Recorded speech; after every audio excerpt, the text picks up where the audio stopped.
Bismillahirrahmanirrahim. Assalamualaikum warahmatullahi wabarakatuh. Ya, pada kesempatan ini saya akan menyampaikan ya materi mengenai teknologi informasi dan komunikasi. Sebenarnya pengetahuan mengenai komputer itu sangat luas ya, mulai dari hardware, software, mulai dari jaringan ya, dan lain sebagainya. Ada operating system, kemudian ada database dan lain sebagainya. Nah, sebelumnya saya juga kurang tahu ya, nanti untuk yang di UKOM itu yang keluar materi tentang apa, yang spesifik itu pada teori apa, saya juga kurang begitu paham ya. Yang jelas ini nanti silahkan disimak, mudah-mudahan bisa membantu dalam mengerjakan soal di kemudian hari. Gitu. Jadi untuk pelatihan ini ya mohon diikuti dengan baik ya, mulai dari materi pertama sampai dengan terakhir pada hari ini, karena nanti ini sebagai bekal kalian dalam melaksanakan ujian kompetensi. Nah, kenapa harus ada uji kompetensi seperti itu kan? Nah, untuk uji kompetensi itu merupakan salah satu syarat untuk mendapatkan sebuah STR. Jadi kalau teman-teman sudah lulus ya, sudah mendapatkan ijazah, ya sudah mendapatkan ijazah itu belum dapat digunakan untuk bekerja di instansi kesehatan. Ya, kalau mungkin melanjutkan kuliah lagi gitu enggak masalah ya, enggak apa-apa. Ya, kalau misalkan tidak mau bekerja di instansi kesehatan. Tapi kalau mau kerja di rumah sakit, syaratnya harus ada yang namanya STR. Nah, syarat untuk mendapatkan STR itu salah satunya harus lulus dulu untuk UKOM. Nah, kalau misalkan tahun ini nggak lulus UKOM, berarti tahun ini belum bisa mendapatkan STR. Otomatis untuk kalian mendapatkan pekerjaan itu juga ini ya sangat sulit ya. Bahkan sekarang ini ya teman-teman yang di rumah sakit itu kalau misalkan STR-nya dalam proses perpanjangan ya, itu tidak bisa tidak bisa mencari yang namanya surat keterangan dalam proses. Jadi harus benar-benar STR. Dan STR itu tidak boleh mati karena di situ ada standar untuk diakreditasinya. Jadi 6 bulan sebelum STR itu berakhir harus diperpanjang. Gitu. Jadi teman-teman ini adalah kesempatan yang sangat langka ya istilahnya gitu. Karena materi yang Anda dapatkan di sini mungkin ada yang tidak disampaikan di perkuliahan. Seperti itu ya. Ya, di sini sudah bisa terbaca untuk materinya? Sudah, Pak. Ya. Sudah. Ya, baik. Di sini untuk materi yang pertama adalah hardware pada jaringan komputer. Sedikit mengulas aja. Untuk hardware pada jaringan komputer, kira-kira apa saja? Ada yang tahu? Prosesor, hard disk, Hard disk, prosesor, CPU. Yuk, semuanya yang bisa. Siapa saja? mouse, Pak. MOS ya, MOS itu jaringan komputer ya. Jaringan hardware komputer atau jaringan atau hardware jaringan. Ada USB ya. Ada lagi? Ya mohon maaf ya, ini jaringan koneksi saya agak kurang stabil, jadi kadang video saya mati ya. Oke, apa lagi?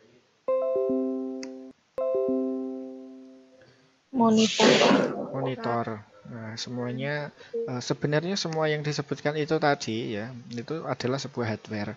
Cuman hardware yang dimaksudkan itu adalah hardware pada jaringan ya, hardware pada jaringan. Nah, kalau hardware-nya jaringan berarti kalau misalkan teman-teman punya internet di rumah, pasang wifi di rumah, pasti juga tahu ya. Komponennya itu apa saja kira-kira? Nah,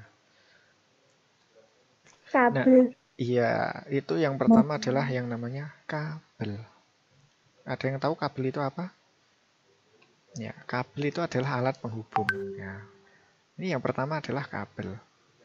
Ya, kabel. Kemudian yang kedua ada Ethernet card, ya, atau di situ adalah konektornya ya, konektor atau slotnya yang ada di CPU atau di laptop atau di perangkat yang lain. Nah, kemudian ada switch atau hub. Yang selanjutnya ada repeater, ada bridge, dan ada router. Oke, dari komponen yang ada itu, mungkin ada pertanyaan atau ada yang mungkin kurang paham. Nah, ini adalah gambarnya. Yang pertama ini adalah kabel. Ya, ini adalah kabel.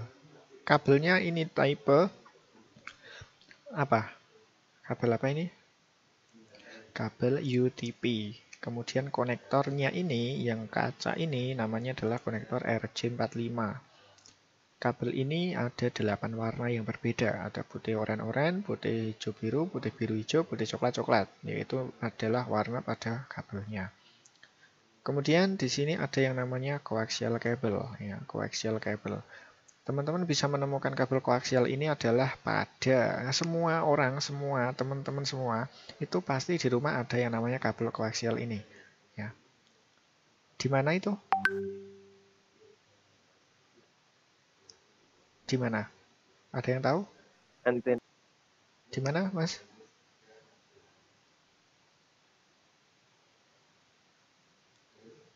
Di mana, Mas? Kabel antena, Pak. Iya, kabel antena TV, yaitu menggunakan tipe koaksial. Nah, berikutnya di sini ada switch atau hub, ya.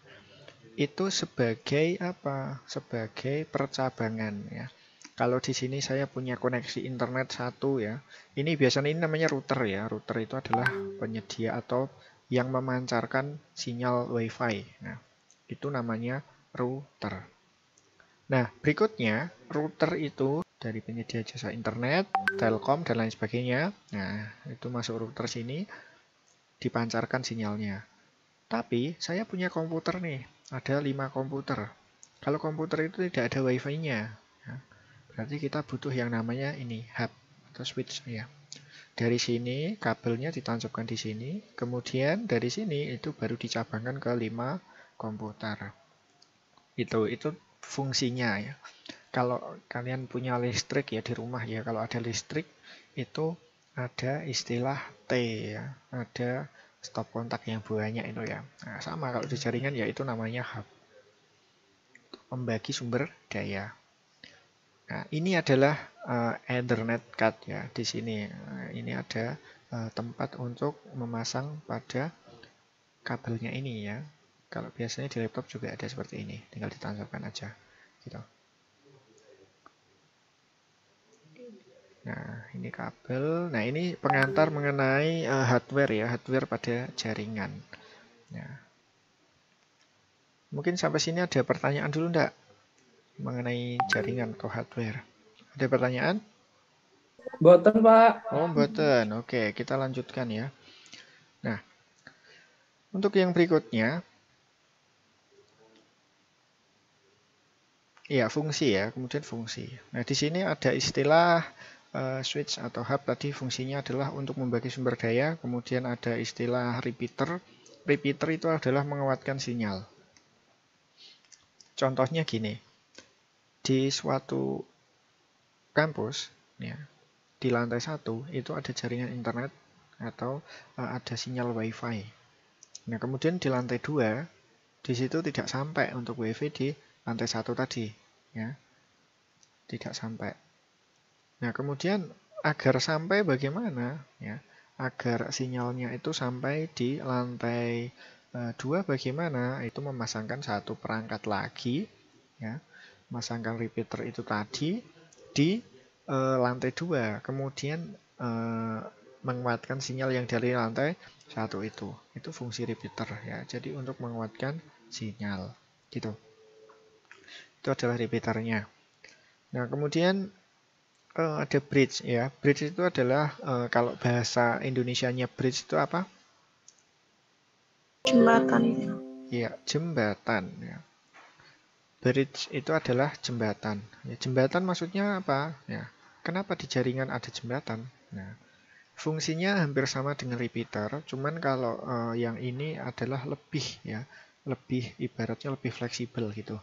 Contohnya kalau misalkan di kampus kita itu ada apa namanya, ada internet, ya. Ada internet, kemudian teman-teman mau memasang lagi internet di rumah kalian, tapi ngambil jaringannya dari kampus. Nah, misalkan rumahnya di Solo Paragon Mall gitu kan. Nah, nanti kalau jaringan dari kampus itu sinyalnya langsung ditembakkan di Solo Paragon, itu pasti tidak akan kuat gitu. Nah, untuk itu ada yang namanya bridge ini tadi, yaitu memasangkan sebuah antena, ya, memasangkan sebuah antena yang disambungkan dengan perangkat bridge ini di tengah-tengah ya. Di tengah maksudnya di tengah mana? Ya, berarti di tengahnya misalkan di situ ada di Purwosari. Ya. Jadi dari kampus itu nanti nembak ke Purwosari, kemudian Purwosari memancarkan lagi ke Solo Paragon baru sampai. Nah, di Purwosari itu dipasangkan sebuah yang namanya alat untuk menjembatani antar dua jaringan itu tadi. Ya. Jelas ya ini ya mengenai bridge ya. Ya, baik. Nah, kemudian di sini ada topologi. Topologi ada beberapa ya. Di situ ada star, kemudian ada bus, ring, ya, ada mesh, ya, ada linear. Nah, untuk topologi pasti teman-teman juga sudah paham. Itu hanya teknik struktur atau mungkin posisi ya, atau posisi dalam pemasangan jaringan itu. Kalau star berarti pemasangannya menggunakan kabel seperti bintang ya, dari satu perangkat ke perangkat yang lain saling terhubung. Kemudian kalau tree itu seperti pohon yang mencabang ya. Kemudian ada topologi bus itu menggunakan satu kabel di tengah-tengah kemudian dicabangkan dengan kabel yang lain, itu bus. Ya. Gitu mengenai perangkat jaringan, ada pertanyaan lagi nggak? Ini ada pertanyaan dulu. Belum, Pak. Belum. Oke, ini sambil tidur kayaknya. Iya kan? Enggak. Enggak. Nah, kalau enggak berarti kita lanjutkan. Di sini ada jenis-jenis jaringan ya. Ya. Berdasarkan koneksinya, yaitu ada dua, yaitu broadcast link, kemudian ada point to point. Kemudian berdasarkan skala, di situ ada LAN, ada MAN, ada WAN, kemudian ada internet. Siapa yang tahu apa bedanya LAN, MAN, WAN, dan internet? Jadi di sini untuk judulnya sendiri sudah skala ya. Sudah skala. Skala itu berarti apa? Cangkupan, luasnya. Nah, itu yang pertama ada LAN. LAN, ya, LAN itu berarti kabel ya. Kabel itu hanya skalanya itu hanya satu gedung. Contohnya di rumah sakit X ya contohnya. Di rumah sakit X itu memiliki koneksi internet yang akan terhubung dari bagian yang satu ke bagian yang lain, dari unit satu ke unit yang lain, masih dalam satu instansi ya. Nah, itu menggunakan LAN. Ya, hanya disambungkan dengan sebuah kabel. Nah, kemudian untuk MAN, ya, MAN adalah metropolitan. Kalau metropolitan di situ antar kota atau antar provinsi jaringannya itu menggunakan MAN. Ya. Jadi jaringan yang satu itu dapat mengontrol jaringan-jaringan yang lain di dalam wilayah itu. Gitu ya. Kemudian wide area network atau WAN itu sudah mencangkup luas ya.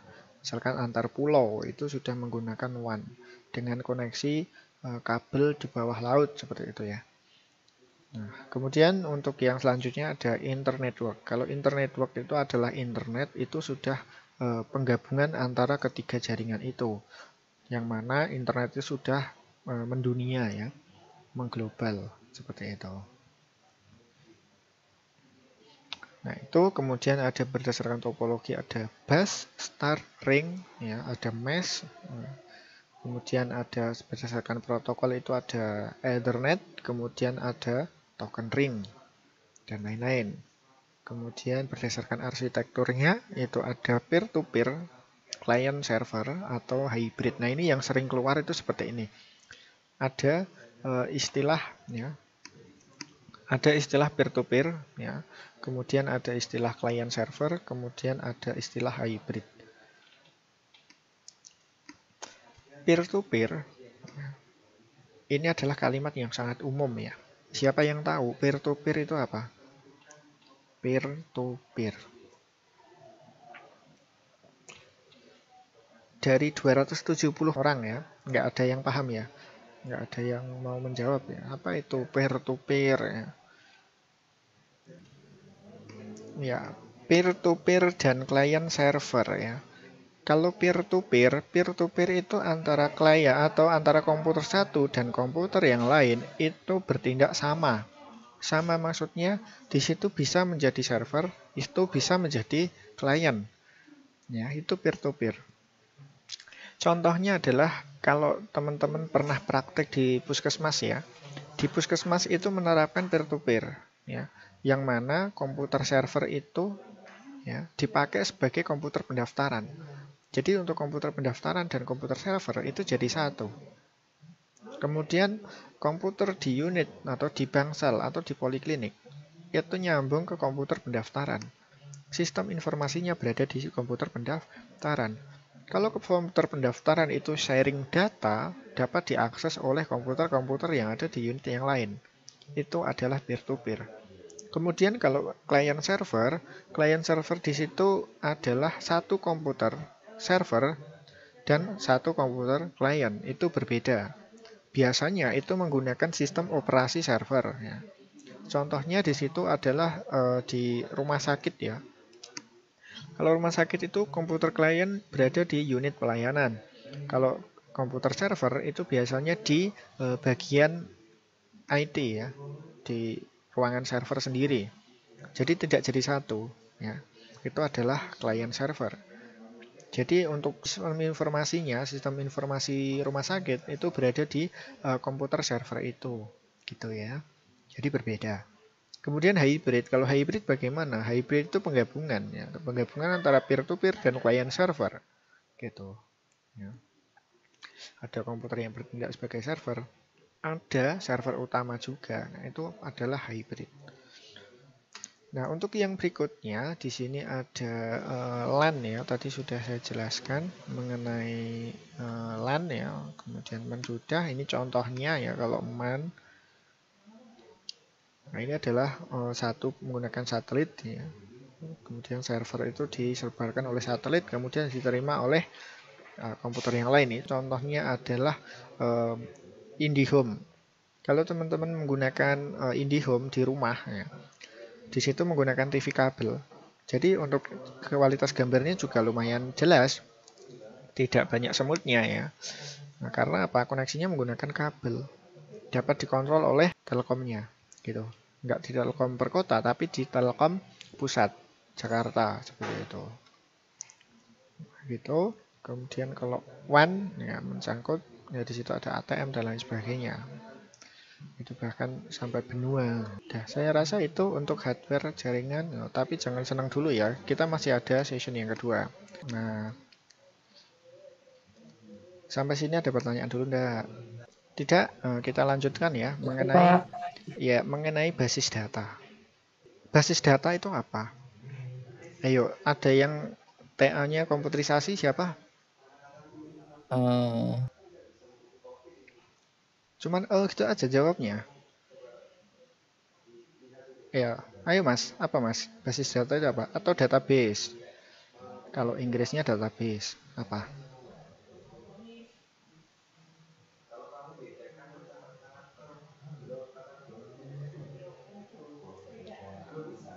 Nggak ada yang tahu? Dari 269 peserta, nggak ada yang tahu apa itu basis data? Basis data merupakan kumpulan data yang saling berhubungan. Ya, kumpulan data yang saling berhubungan.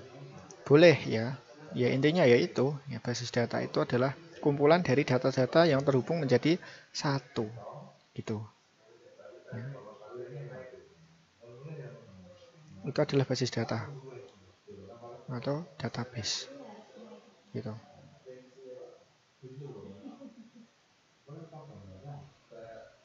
Nah, pada intinya database adalah sekumpulan data-data yang terhubung menjadi satu kesatuan ya, yang di situ ada strukturnya ya.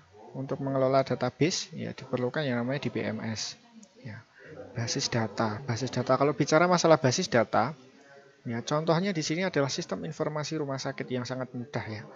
Nah, kemana toh kalau data pasien itu disimpan? Kemana data pasien disimpan? Kemudian kemana data dokter disimpan? Kemana data transaksi pemeriksaan kunjungan pasien dan lain sebagainya itu disimpan? Pasti masuknya di database. Nah, kemudian di dalam database itu ada istilahnya yaitu DBMS atau Database Management System, atau di situ adalah aplikasi untuk mengakses database-nya ya, untuk menampilkan data dan lain sebagainya. Itu menggunakan DBMS itu aplikasinya. Maka kalau teman-teman semua kalau di TA-nya menggunakan komputerisasi, ditanya database-nya menggunakan apa, database-nya menggunakan MySQL, nah itu kurang tepat ya. Database itu menggunakan SQL ya. MySQL itu adalah DBMS-nya ya. Gitu. Bahkan selain menggunakan MySQL itu bisa menggunakan aplikasi yang lain. Contohnya saya sering menggunakan Navigate itu untuk menampilkan database-nya. Gitu. Itu mengenai basis data. Nah, kemudian database yang paling umum dipakai saat ini adalah menggunakan SQL Server. Kenapa menggunakan SQL Server? Ya, walaupun database itu sangat banyak sekali ya jenisnya, tapi yang sering dipakai adalah SQL Server. Nah, itu karena apa? Karena untuk SQL Server itu support multi-user ya, itu support. Contohnya di situ ada aplikasi sistem informasi rumah sakit ya, yang dapat diakses oleh pendaftaran, kemudian pemeriksaan oleh dokter, kemudian diakses oleh ini ya apa Android dari pasien. Nah, dari mana? Dari luar wilayah itu ya. Bahkan dari manapun itu bisa mengakses. Nah, itu adalah salah satu support dari database SQL Server yang saat ini sering dipakai di rumah sakit ya. Cangkupannya luas gitu. Bahkan kalau biasanya di bank itu ya, ketika kita melakukan transaksi di sini, otomatis saldo kita sudah mungkin bertambah atau berkurang seperti itu kan dengan on time ya, dengan satu waktu. Nah, itu adalah kecepatan dari basis data sendiri ya. Seperti itu ya untuk basis data. Nah, di sini ada beberapa jenis ya tentang MySQL. Yang pertama ada pengertiannya ya. Nah, itu MySQL itu digunakan untuk mengakses basis data ya, yang relasional. Kemudian untuk SQL sendiri itu adalah struktur query language, yaitu bahasa yang dipakai untuk menyimpan sebuah tabel, ya, kumpulan dari tabel. Nah, terus di situ ada yang namanya perintah ya, perintah yang dipakai untuk SQL. Yang pertama ada create database itu untuk membuat database-nya, kemudian ada create table untuk membuat tabel ya, kemudian drop table untuk menghapus tabel, kemudian alter table. Nah, di sini untuk DML ya atau data manipulation language, di situ ada perintah-perintahnya. Yang pertama ada select, yaitu ada mengambil data, kemudian ada insert itu untuk menginputkan data, kemudian update untuk mengubah, dan delete untuk menghapusnya. Nah, untuk mengoperasikan MySQL itu ada dua cara. Yang pertama menggunakan command line. Command line itu adalah under text ya. Ngetik semua ya, misalkan insert into nama tabelnya apa ya. Di situ menggunakan under text atau command line. Nah, bisa menggunakan PHP-MyAdmin. PHP-MyAdmin itu adalah front end-nya dari MySQL. Ya. Front end itu apa? Front end itu adalah tampilannya yang bisa Anda klik, dan lain sebagainya. Itu menggunakan PHP-MyAdmin. Biasanya mungkin pelajarannya sudah praktek ini ya. Gitu. Nah, ini contoh perintah yang dilakukan menggunakan under text atau command line ya. Command prompt sama. Ya, nah, itu ngetik semua, jadi semuanya itu ngetik. Nah, ini membuat database ya. Create database. Nah, untuk yang berikutnya di situ ada tipe data. Ya. Kalau kita bicara masalah basis data atau database, kita tidak bisa terlepas dari yang namanya tipe data. Tipe data adalah di dalam database, ya, kita mengenal sebuah tipe data atau tipe daripada data yang kita inputkan. Jenisnya itu apa? Contohnya ada nama. Ya. Nama itu menggunakan tipe data apa? Apakah char atau varchar? Nah, kemudian kalau menyimpan tanggal itu menggunakan apa? Apakah menggunakan date? Ya.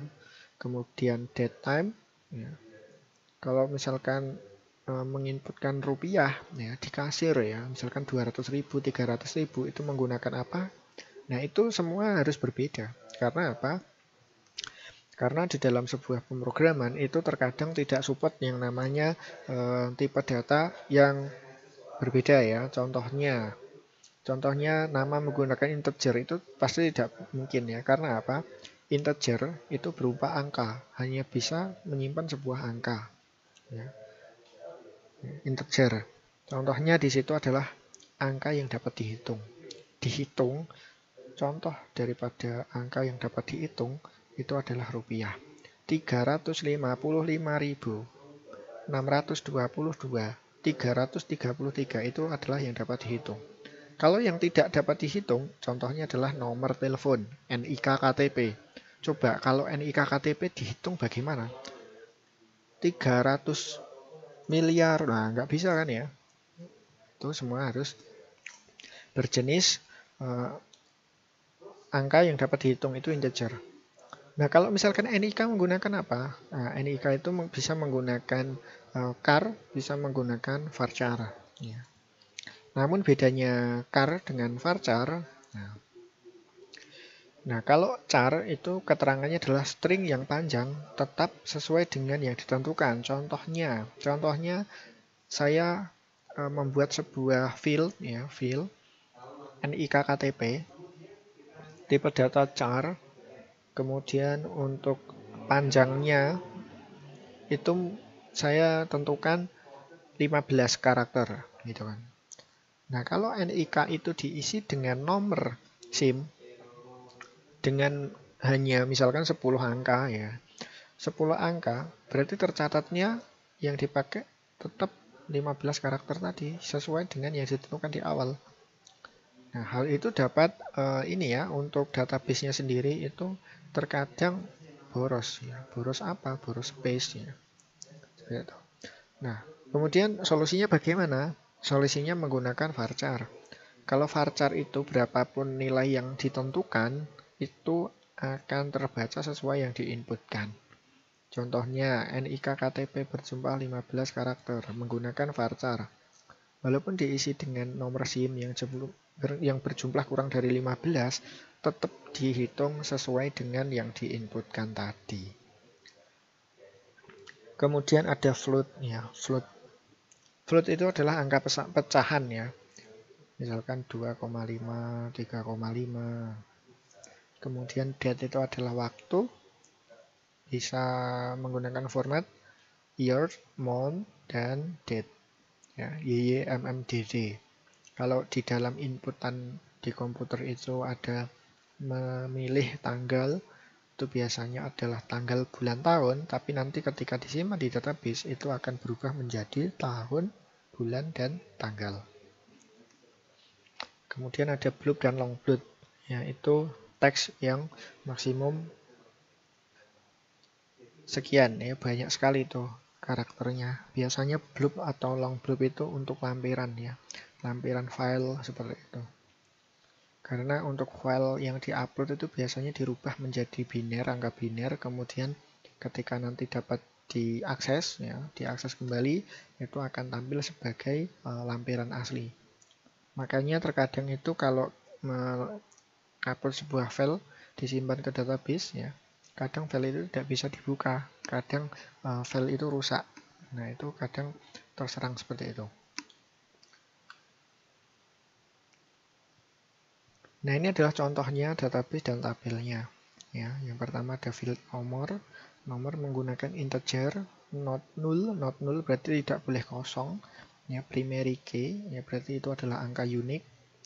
Kemudian ada nama itu menggunakan karakter dengan jumlah karakternya 40, not null berarti wajib diisi ya. Nah, kemudian ada email, ya. Kemudian ada alamat sama yang menggunakan karakter semua dan kota, ya. Gitu. Keterangannya sudah ada di situ. Yaitu apa? Panjang maksimal adalah 40 karakter dan lain sebagainya. Nah, di sini ada membuat database dan tabel yang tadi ya, yang ini di dalam kolom tadi, berarti perintahnya bagaimana? Perintahnya seperti ini. Yang pertama, ya, yang pertama di situ milih tabelnya. Ya, kemudian menambahkan, yaitu dengan cara insert into, nama tabelnya apa, value-nya apa. Nah, ini menampilkan isi tabelnya ya. Nah, ini menghapus database-nya.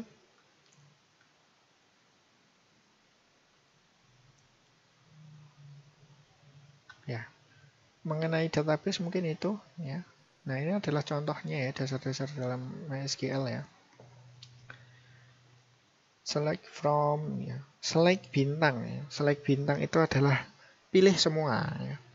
Ambil semua data dari nama tabel di mana barisnya sama dengan nilai. Contohnya gini. Kalau select ya from nama tabel, misalkan saya ganti dengan nama pasien ya, dengan tabel pasien maksudnya. Dengan tabel pasien ya.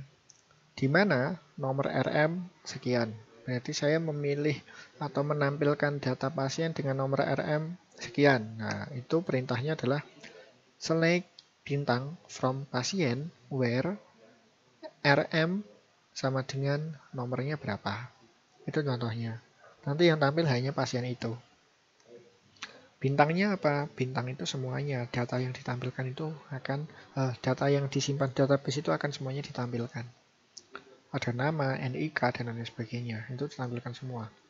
Tapi kalau select bintangnya diganti field yang kita tentukan, maka yang akan tampil ya yang akan kita minta tadi.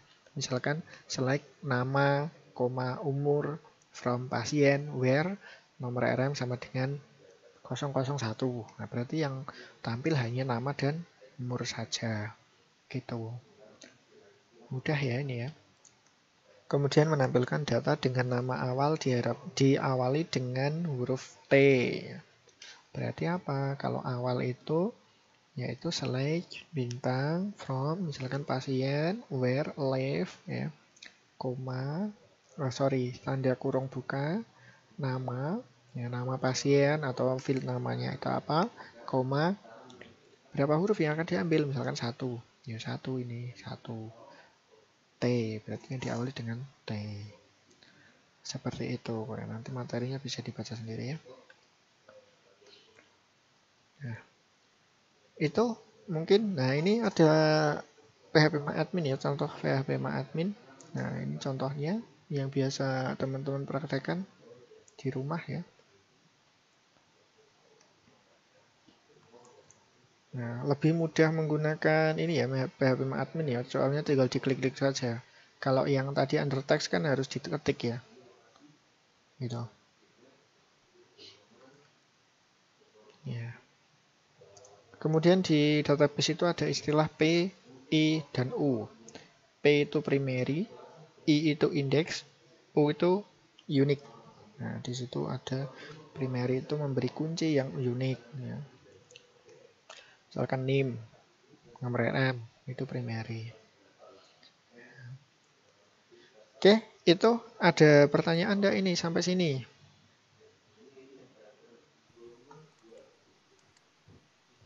Ada pertanyaan enggak? Silahkan kalau mau tanya, saya jawab.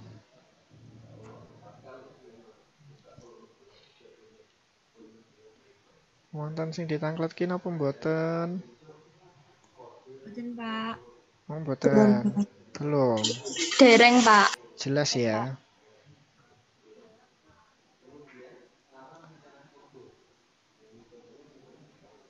Jelas ini?